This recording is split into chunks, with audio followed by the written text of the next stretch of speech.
Olá pessoal, vamos começar a fazer exercícios de fixação sobre o conteúdo do primeiro ano. Nesse vídeo vamos fazer exercícios sobre as leis de Kepler, a lei da gravitação universal e estática. Então vamos começar fazendo exercícios sobre as três leis de Kepler. Lembrando que a primeira lei fala sobre as órbitas dos planetas que giram no sistema solar em torno do Sol. Essas órbitas devem ser elipses, com o Sol em um dos focos da elipse. A segunda lei é a lei das áreas, que fala que os planetas varrem áreas iguais em tempos iguais e, portanto, a velocidade de translação, do planeta girando em torno do Sol é variável. Quanto mais perto do Sol, então, no periélio a velocidade aumenta, quanto mais distante do Sol em sua órbita, menor sua velocidade, no afélio. E a terceira lei de Kepler fala sobre o período de translação de um planeta em torno do Sol. Então vai relacionar o tempo para um planeta dar uma volta completa em torno do Sol e o raio dessa órbita, a distância entre o Sol e esse planeta. Então vamos começar com o exercício número 1.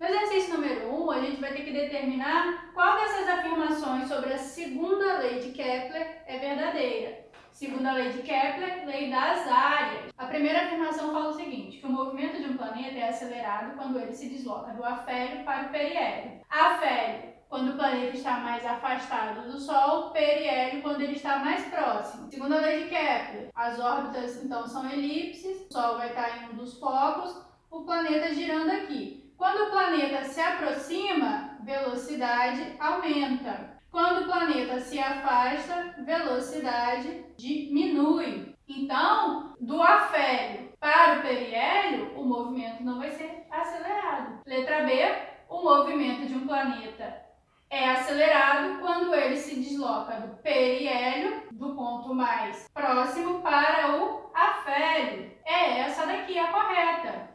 A energia cinética de um planeta é constante em toda a sua órbita? Não. A energia cinética não vai ser constante porque a velocidade não é constante. Errado. Quanto mais afastado do planeta Sol, maior sua velocidade de translação? Não. Primeiro, que o Sol não é um planeta, é uma estrela. E quanto mais afastado do Sol, menor é sua velocidade. A velocidade de translação de um planeta é mínima no ponto mais próximo do Sol. Não, a velocidade é mínima no ponto mais afastado e não mais próximo. Então, a número 1, a resposta correta é a letra B. Vamos ver a número 2 agora.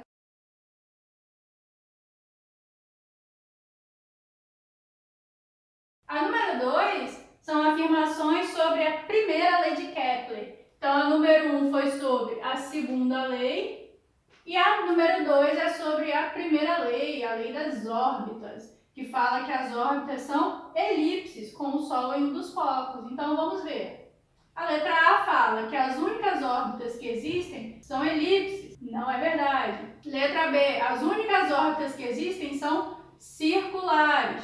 Não é verdade também. A primeira lei do Kepler, ela fala sobre as órbitas dos planetas do sistema solar. Então, ela afirma que as órbitas dos planetas no sistema solar, planetas que giram em torno do Sol, devem ser elipses. A letra C, a velocidade de translação de todos os planetas do sistema solar é constante. Não, é variável, segundo a lei de Kepler. Letra D, os planetas do sistema solar se movem em órbitas elípticas com o Sol em um dos focos. É o que eu acabei de falar sobre a primeira lei. Essa é a descrição da primeira lei. Letra D é a correta. Todos os cometas possuem órbitas elípticas, assim como o cometa Halley. Também não. Então, a primeira lei ela fala sobre os planetas do sistema solar, que estão girando em torno do Sol. Então, a correta é a letra D. Vamos resolver agora o exercício número 3.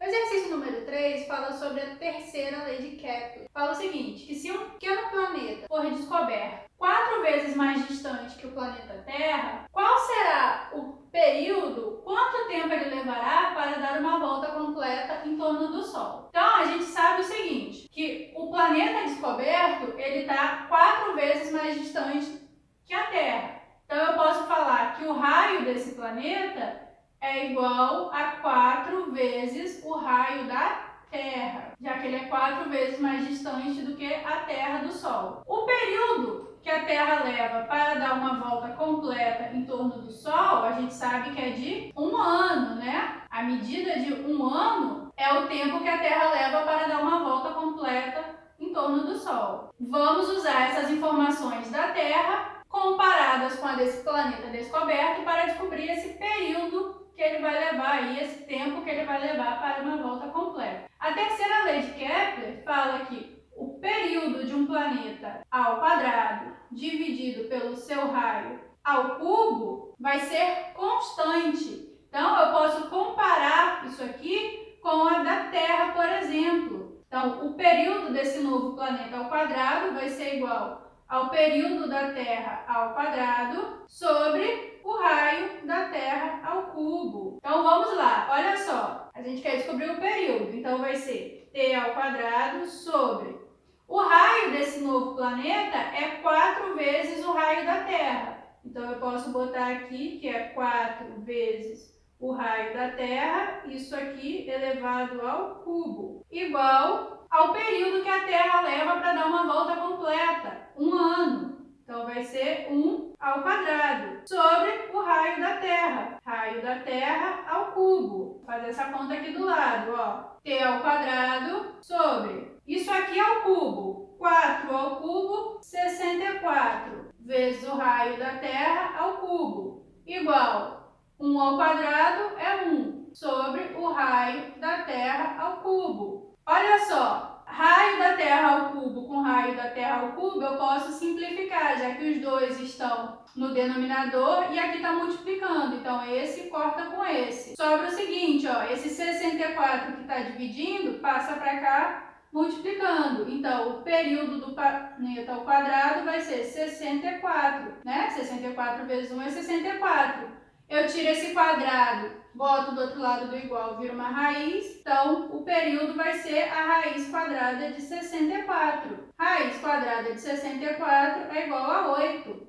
Então, esse planeta novo descoberto vai levar um período de 8 anos para dar uma volta completa em torno do Sol, se ele está a uma distância 4 vezes maior do que a Terra está do Sol. Então, a resposta desse exercício número 3 é 8 anos. Vamos agora resolver o exercício número 4.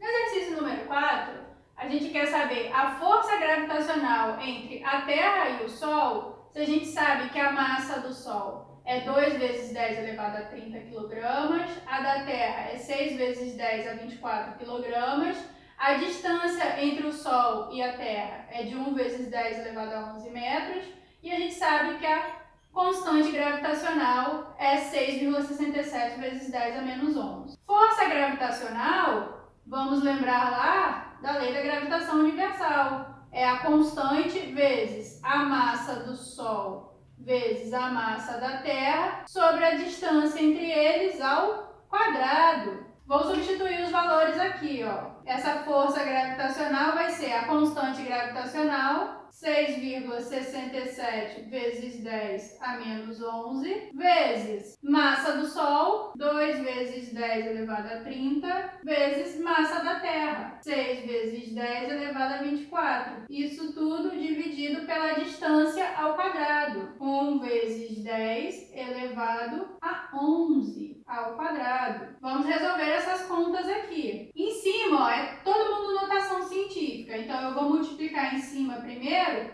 as partes decimais. 6 vezes 2, 12. 12 vezes 6,67 vai dar força gravitacional igual 80,04 vezes 10. Ó, multiplicação de base 10. Soma os expoentes. Menos 11 mais 3 menos 8 mais 24, 16. Então, vai ser elevado a 16. Dividido por esse valor ao quadrado. 1 ao quadrado é 1.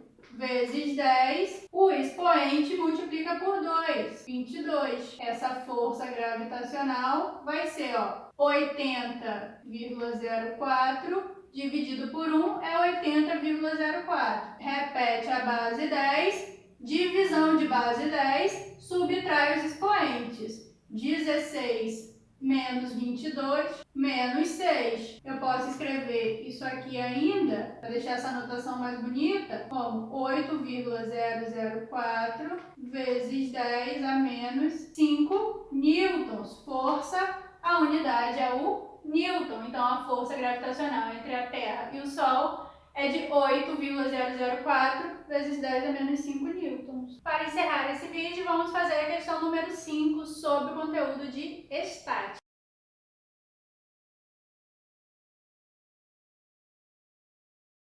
Esse exercício fala que uma plataforma de 3 metros de comprimento tem dois blocos, o bloco A e o bloco B. O bloco A tem uma massa de 10 kg e o de B a gente tem que determinar a massa dele. Sabendo que a massa da plataforma também é de 10 kg e que as distâncias entre o bloco A e o ponto de apoio da plataforma é 1 metro, e o bloco B e o ponto de apoio é de 2 metros. Vamos lembrar lá que a condição de equilíbrio fala o seguinte, que o somatório das forças em um sistema deve ser 0 e o somatório dos torques ou do momento das forças aplicadas deve ser 0 também. Qual força que a gente vai ter atuando nesse caso aqui? Se os blocos estão sobre a plataforma, o bloco B vai ter uma força-peso atuando sobre ele, o bloco A também, o peso de A, e a plataforma também vai ter o peso dela associado, já que ela possui uma massa de 10 kg. O peso da plataforma vai estar no ponto central dela aqui, ó. Vamos lembrar lá do centro de massa. No caso de um corpo homogêneo, é como se sua massa estivesse concentrada em um único ponto, no meio desse corpo, se ele é homogêneo. Então, ele vai estar, se ela tem uma distância de 3 metros, o centro de massa dessa plataforma vai estar a 1,5 metro dela, né? No meio da plataforma. Se a gente quer determinar a massa do bloco B e a gente sabe que esse sistema está em equilíbrio, vamos então analisar essa condição para que os momentos sejam igual a 0, para que a soma dos momentos seja 0. Lembrando que momento de uma força, o torque de uma força, é força vezes a distância do ponto de apoio vezes o seno do ângulo entre essa força. Lembrando o seguinte, se a força ela for perpendicular ao deslocamento, né, se fizer um ângulo de 90 graus aqui, eu tenho um torque máximo. Quanto maior a distância,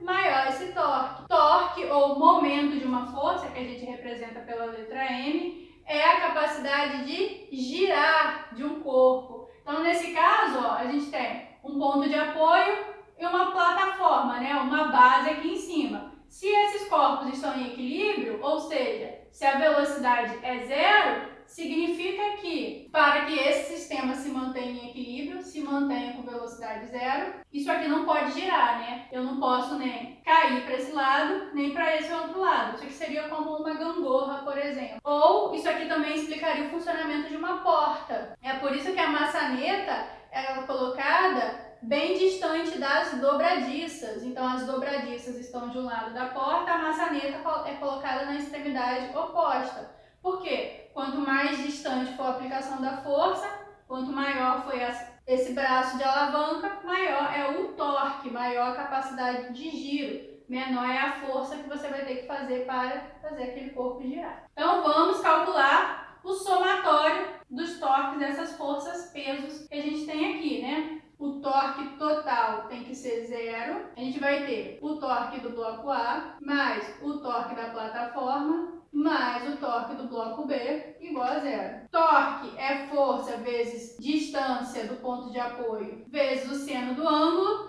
Essas forças, ó, fazem um ângulo de 90 graus. Então, seno de 91, eu não vou precisar colocar o seno aqui. Bloco A força que está atuando é o peso do A, vezes a distância a esse ponto de apoio, 1 metro. Então, a distância do bloco A, que é 1 metro, mais peso da plataforma, vezes a distância do centro de massa ao ponto de apoio. Então, vai ser essa distância do centro de massa ao ponto de apoio, mais o torque do bloco B, força-peso de B, vezes a distância do B ao ponto de apoio, que no caso vai ser 2 metros. Isso tudo igual a zero. Então, vamos lá. Peso do bloco A. Vamos lembrar que força-peso é massa vezes aceleração da gravidade. Então, o peso do A vai ser a massa dele, vezes gravidade, vezes essa distância do A aqui. Mais força-peso da plataforma, vai ser a massa da plataforma, vezes gravidade, vezes a distância. Essa distância, ó, da plataforma ao ponto de apoio, ó, o centro de massa está bem no meio da plataforma. O ponto de apoio não está no meio. Então, é essa distância aqui que a gente vai ter que achar.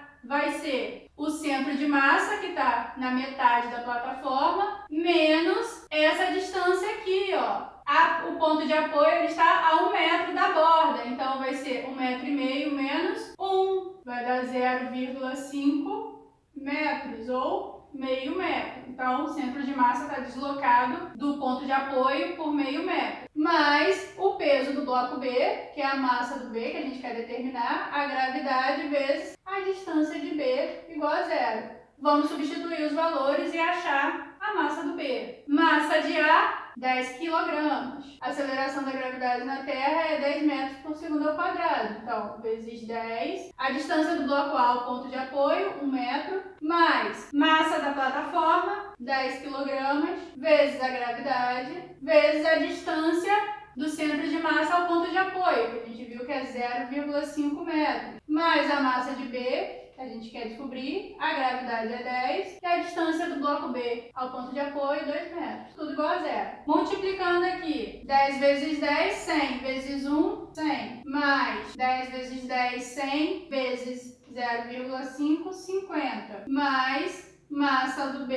vezes 10 vezes 2, que é 20, igual a zero. O torque, ele está relacionado com a capacidade de giro do corpo. Então, se esse sistema ele sair do equilíbrio, o que vai acontecer? Ou ele vai girar no sentido horário ou no sentido anti-horário, né? Então, ou ele vai no horário ou no anti-horário. Quando o torque é no sentido anti-horário, esse torque ele é negativo. Quando ele é no sentido horário, ele vai ser positivo. Então, nesse caso aqui, os torques do A e do B vão ter sinais opostos. Como o centro de massa está deslocado do ponto de apoio, o sinal do torque da plataforma vai ser igual ao do B.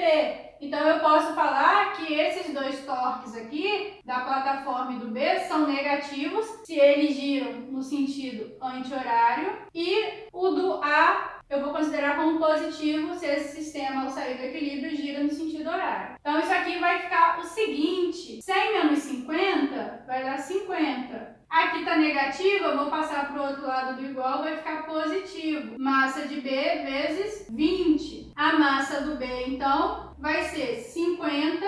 Esse 20 que multiplica passa dividindo. 50 dividido por 20 é igual a 2,5 quilogramas. Então, a massa do bloco B é igual a 2,5 quilogramas.